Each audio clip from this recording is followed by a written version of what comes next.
मैं आपको बता देता हूँ कि आपको एग्ज़ाम में किस तरीके से क्वेश्चन के आंसर लिखना है।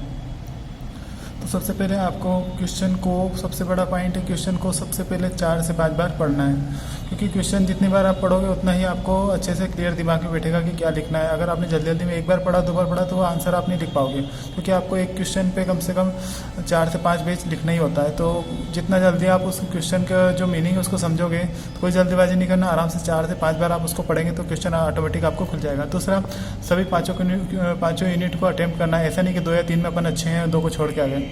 ठीक है, तो reading wording and write according to wordings proper way, मतलब आप जो भी क्वेश्चन में एग्जाम में जो दिया है क्वेश्चन जिसका आपको आंसर लिखना है, उसी के वर्ड्स का प्रॉपर को पढ़ो, क्योंकि वर्ड्स में ही उसका आंसर लिखा रहता है। तो उसी के वर्ड के आसपास ही आपको आंसर लिखना है प्रॉपर तरीके से, क्योंकि वर्ड में ही आंसर अगर आप खोजोगे तो आपको आसानी से मिल जाएगा कि एक्चुअल में ये चीज़ क्या है। ज़्यादा प्रेशराइज करोगे तो ऑटोमेटिक ही आंसर भी आपको बनने लग जाएगा। अगर आपने पढ़ा है तो ठीक, नहीं पढ़ा तो भी आपको आधे से ज़्यादा तो बन ही जाएगा।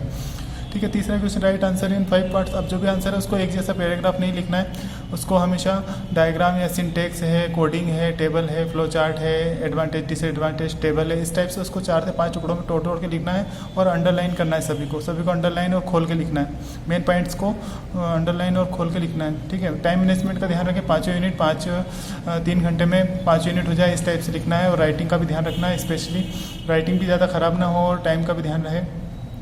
ठीक है, जितने 36 पेज की कापी तो ट्राई टू राइट 36 पेज में आप लिखने की कोशिश करें। ठीक है, कम लिखोगे तो आपका नंबर कम आने के चांसेस रहते हैं, क्योंकि इसमें कॉलेज है, ये कॉलेज में हमेशा कापी ज़्यादा ही भरी जाती है। ठीक है, मेन पॉइंट और आप आंसर मिडिल में पहले उसका ओवरव्यू। आप जब भी कोई क्वेश्चन जो पूछा जाए तो उसको मेन पॉइंट स्टार्टिंग में मत लिखिएगा, क्योंकि स्टार्टिंग में आप लिख दोगे तो आप आगे कुछ नहीं लिख पाओगे। ठीक है, उसका शुरुआत में बैकग्राउंड बनाइए कि वो चीज़ें होती क्या है, फिर उसकी ज़रूरत क्यों है, वो बीच में आप पॉइंट में लाइए। और उसके बाद फिर उसके बाकी के जो भी पार्ट है वो आप लिखिए। तो मेन पॉइंट हमेशा बीच में लाइए, शुरुआत में स्टार्टिंग में नहीं लाना है। ठीक है, अगर आपने शुरू में लगा दिया तो वही आपका आंसर खत्म हो जाएगा, तो आप आगे कुछ नहीं लिख पाओगे। ठीक है, और बी पॉजिटिव, आंसर नहीं भी आ रहा है, अगर आपको आंसर नहीं भी मिल रहा है फिर भी आप उसको छोड़ना नहीं है, क्योंकि अगर छोड़ दिए तो आप फेल हो जाओगे। पॉजिटिव रहो और उसी के वर्ड से मिलते जुलते क्वेश्चन से आंसर जो है आपको आते हैं उसी को लिख के करेंगे धीरे धीरे, और आपको आधे आंसर के बाद वो आपको मिलने लग जाएगा, और उसको अटैम्प्ट जरूर करना है। तो ये इस तरीके से आपको एग्जाम से रिलेटेड अगर आपने ये सभी चीज़ों को फॉलो किया तो आप अच्छे मार्क्स आएंगे। याद रखना, आपको जो भी मेन पॉइंट उसको अंडरलाइन करना है और उसके अंदर के जो पार्ट है उसको खोल के लिखना है। ठीक है, इससे आपके अच्छे मार्क्स मिलेंगे। डायग्राम वायग्राम सिंटेक्स कोडिंग वोडिंग सभी प्रॉपर तरीके से लिखना है, और एक क्वेश्चन को कभी भी एक पैराग्राफ में ख़त्म मत करना, उसको 4 से 5 टुकड़ों में डिवाइड करना, वर्ड्स को बार बार पढ़ना, क्वेश्चन को बार बार पढ़ना।